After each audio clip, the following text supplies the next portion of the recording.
Salut, ici Maxime Johnson avec le Samsung Galaxy S7 Edge à gauche et le S7 à droite. Alors, Samsung revient en force en 2016 avec ses deux nouveaux appareils phares. Au lieu d'être deux appareils de la même taille, cette année, c'est une taille différente comme on le voit. Donc, le S7 Edge avec son écran recourbé a un écran de 5,5 pouces et le S7 normal que j'ai ici est un écran de 5,1 pouces. Dans les deux cas, ce sont les mêmes caractéristiques. Par exemple, c'est un écran donc Quad HD. Le processeur à l'intérieur, ce qu'on a au Canada, c'est un Exynos 8 cœurs puissant, équivalent à un Snapdragon 820, donc vraiment une bonne amélioration par rapport à l'année dernière. C'est aussi équipé de 4 gigaoctets de mémoire vive et de 32 gigaoctets et plus de capacité. On a encore toutes les choses habituelles comme le lecteur d'empreintes digitales. C'est très rapide. Pour moi, la grande nouveauté, c'est l'appareil photo. Donc ici, là-bas c'est plus petite, mais ça c'est mineur. Surtout deux, il prend beaucoup plus de lumière qu'auparavant. Alors ici, je l'ai avec un iPhone 6S et dans le fond, le S7 a maintenant eu un objectif f1.7 et des pixels de 1,4 micromètres. Ça laisserait passer pratiquement le double de lumière là, par rapport à l'année dernière. Donc c'est vraiment une bonne amélioration, surtout à la noirceur. Maintenant, donc tout ça, ça fait un appareil qui est très rapide, très fluide. Il y a aussi quelques trucs qui reviennent, entre autres la résistance à l'eau, donc c'est une résistance IP68. Alors, on avait ça avec le S5, mais pas avec le S6. Alors là, ça revient avec le S7.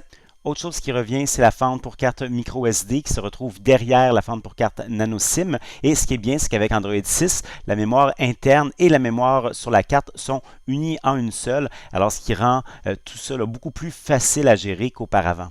Il y a d'autres petites nouveautés. Je pense entre autres à l'écran Always On qu'on voit ici. Donc, ces téléphones-là ne sont pas branchés, mais l'écran AMOLED active quelques pixels pour afficher, par exemple, une horloge, un calendrier, des choses comme ça.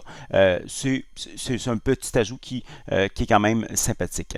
Maintenant, on a aussi des nouveautés plus intéressantes, plus pratiques. Je pense entre autres à la recharge sans fil ici qui est rapide. Donc, c'est vraiment beaucoup plus rapide qu'avant. C'est en fait aussi rapide qu'une recharge filaire. Et la pile a aussi été améliorée avec une pile de 3000 mAh pour le S7 et 3600 pour le S7 Edge. C'est énorme et c'est amplement suffisant là, pour une journée complète, même très chargée. On a aussi d'autres nouveautés par rapport au logiciel. Donc, il y en a une, moi, qui m'a plu et c'est pour les jeux vidéo. Donc, je peux avoir différents outils, différentes options. Entre autres, afficher mes jeux avec la moitié moins d'images par seconde, donc à 30 images par seconde. C'est assez pour être fluide pour l'œil, mais c'est beaucoup moins demandant là, pour la pile. Et j'en ai une autre aussi que j'aime bien, c'est la possibilité de faire des vidéos avec mes jeux. Donc ça, c'est quelque chose qu'on ne voit pas souvent. Alors, je pèse ici. J'enregistre et là, je peux aussi parler. Donc, je peux avoir le son du jeu et le son à moi qui parle par le microphone. Et ensuite, je vais pouvoir l'exporter et, par exemple, le mettre sur YouTube ou des choses comme ça. Alors, donc, c'est pas quelque chose qui est intéressant pour tout le monde, mais c'est vraiment un outil qui est quand même, je dirais, original, là, et c'est bien que ce soit déjà intégré comme ça. Samsung essaie depuis quelques années de rendre son interface un peu plus légère, mais là, ils ont jugé que ça, c'était un ajout assez intéressant là, pour le mettre, et j'ai tendance à être d'accord avec eux, là.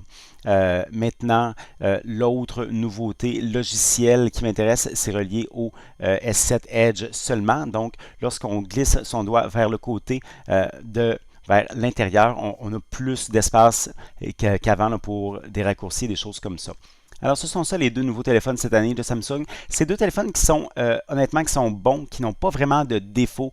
Samsung a peaufiné à souhait, a corrigé tous ces problèmes. C'est vraiment un travail là, de longue haleine qui a été fait ici, qui profite là, du bagage de Samsung. Le seul problème, écoutez, c'est pas très audacieux. Surtout lorsqu'on regarde LG qui lance un téléphone modulaire. Vraiment, c'est un petit peu plus difficile de s'emballer pour ça. Ceci étant dit, les ventes devraient quand même être bonnes parce que les gens sont conservateurs là, de toute façon. Les deux téléphones vont être en prévente le 23 février. Lorsqu'on achète en prévente pour le prix qui n'a pas été dévoilé, on va recevoir gratuitement un Gear VR, un casque de réalité virtuelle. Alors ça, c'est bien. On n'a pas encore exactement la date de lancement précise, ni les opérateurs où ça va être offert, mais au Canada, il faut s'attendre à ce que les deux téléphones soient offerts là, chez la très grande majorité des opérateurs. C'était Maxime Johnson avec les nouveaux Samsung Galaxy S7 et Samsung Galaxy S7 Edge.